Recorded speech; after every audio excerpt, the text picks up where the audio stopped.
মানে কাৰ্যালয়টো অসম গণ পৰিষদৰ উদ্যোগ সেইকাৰণে কৰা হৈছে আমাৰ আগন্তুক নিৰ্বাচনৰ ওপৰত লক্ষ্য ৰাখি আমি সকলোৱে কেন্দ্ৰীয় কমিটি হওক বা জিলা কমিটি হওক বা আপোনাৰ বিধান পৰিষদ হওক আঞ্চলিক পৰিষদ হওক সকলোৱে কামত আমি লক্ষ্য ৰাখি আগন্তুক নিৰ্বাচনৰ লক্ষ্য ৰাখি কাৰ্যালয়টো অনুসৰণ জনা হ'ল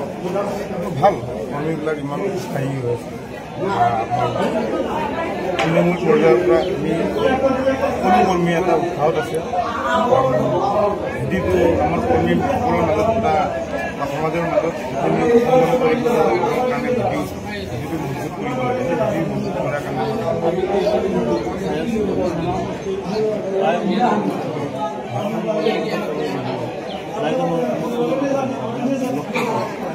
অসম গণ পৰিষদ দলৰ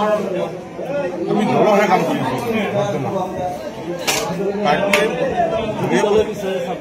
নিশ্চয় খেলিব ডেফিনেটলি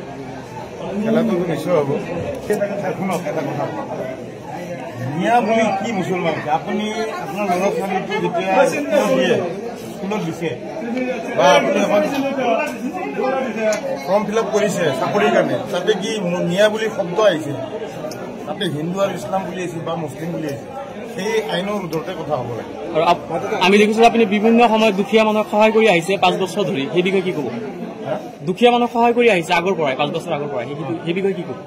কৰিছোঁ আমি সমাজে ছ'চিয়েলিষ্ট পাৰ্চন হিচাপে কৰিছোঁ সহায়টো কৰাৰ সহায় কৰিলে এটা মানৱতা পৰিচয় দিয়ে আৰু নিজৰ মনটো ফূৰ্তি আহে মানুহ নামাজ পঢ়িলেও ফূৰ্তি পায় কোনোবা সহায় কৰিলেও ফূৰ্তি পায় এইটো আৰু বেলেগ ধৰণৰ কথা কোনোবা ধৰ্মীয় অনুষ্ঠানত যায় ফূৰ্তি পায় আগৰ পৰা কৰিছোঁ দল সংগঠন কৰে মিয়াখাদা আন্দোলন আৰম্ভ কৰিছে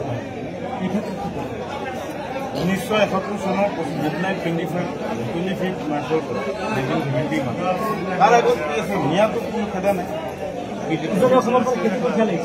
মিয়া যদি প্ৰুফ কৰিব লাগে সেইটো চৰকাৰে কৰিব না মিয়া বুলি কোনো নাই চব অসমীয়া আছে শিশু বৰুৱাৰ মতে মিয়াসকল নামনিত যাব লাগিব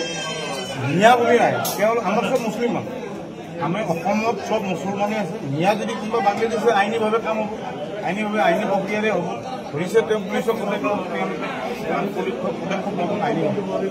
সুদূৰ শেষত আপুনি চেঙা সমষ্টিবাসী ৰাইজলৈ কি জনাব